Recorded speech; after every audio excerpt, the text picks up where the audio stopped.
Salut à tous! Cette semaine, les annonces continuent avec à la clé des bonnes et des moins bonnes nouvelles.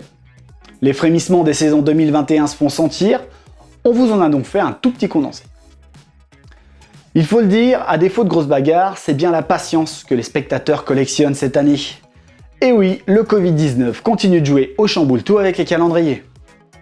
Cette fois-ci, c'est le Slalom de Bière, manche d'ouverture du championnat suisse, qui est reporté au 30 et 31 octobre prochain, ce qui en fera la dernière course de l'année. Côté circuit par contre, ça s'énerve un peu. En endurance tout d'abord, où la liste des participants des prochaines 24 heures du Mans a été dévoilée.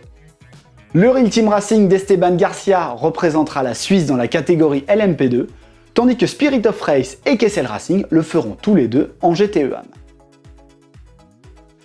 Il se dit d'ailleurs que les GT3 pourraient bien faire leur entrée aux 24 heures du Mans à l'avenir. Mais en attendant que la rumeur se confirme, Emile Frey Racing rempile en GT World Challenge avec 3 Lamborghini Huracan. Le team suisse compte bien jouer la gagne avec 2 voitures en catégorie Pro. Il en engage également une en catégorie Silver, où celle-ci sera pilotée par un équipage 100% helvétique. Les pilotes seront Ricardo Feller, Alex Fontana et Rolf Ination.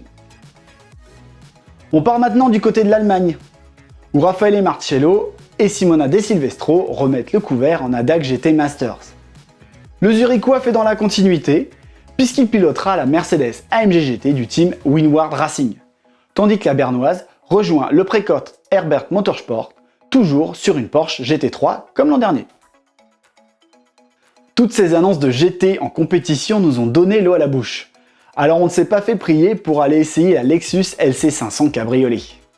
Équipé d'un V8 atmosphérique 5 litres de 464 chevaux, Gaëtan s'est laissé envoûter par les vocalises de ténor de label, mais aussi par son agressivité et son raffinement.